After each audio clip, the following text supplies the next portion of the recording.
Blog share করি। আসসালামু আলাইকুম সবরে। তো সবার লগে মিট হইল। দেন স্টেজও তারা বনো তারারও পার্টি একে রাখছেন। তো একটু একে ক্লিপস লইলাম। দেন আমার স্ন্যাক্স খাওয়া শেষ। এখন একে তোরা একটু লাঞ্চও আঁকি যেতে যেতে আঁকি হেভি কিছু খাওয়ার তাকে লইলাম আমার পছন্দ মতো। ইনো যত ধরনের ভ্যারাইটি আছে আমি আমার যেটা ভাল লাগছে ওটাও লইছি।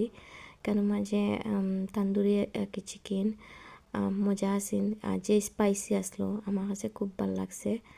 আর চিলি সসটি আরও বেশি ভাল লাগছে। তারপরে এখানে মাঝে একটা চিকেনের আইটেম ওটাও মজা আসিন, সো ওটাও লইলাম। আর তারপরে আর কিছু আর আমার ভাল লাগছে না, কারণ অতটা স্ন্যাক্স খাওয়ার পরে আর কিছু খাওয়া যাইতো না। অতটুকু লইছি যতটুকু আগে খাইমু। পরে আটার মাঝে দেখলাম একটা বেগুনিরও আইটেম আছে, সো একটা বেগুনি লইলাম, কারণ বেগুনি আমার যে ফেভারেট।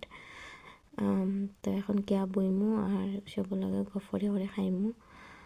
তো আগে রাইসটা আমার কাছে খুবই ভাল লাগছে, আর রাইস আমার কাছে খুব মজা লাগছে। আর আমার এগ রাইস যে ফেভারেট, এগুলোর মাঝে তোরা ভেজিটেবলও আছে আর কাঁচামরিচও আছে, মানে কাঁচামরিচের ফ্লেভারটা আরও বেশি মজা করে লিছে রাইস।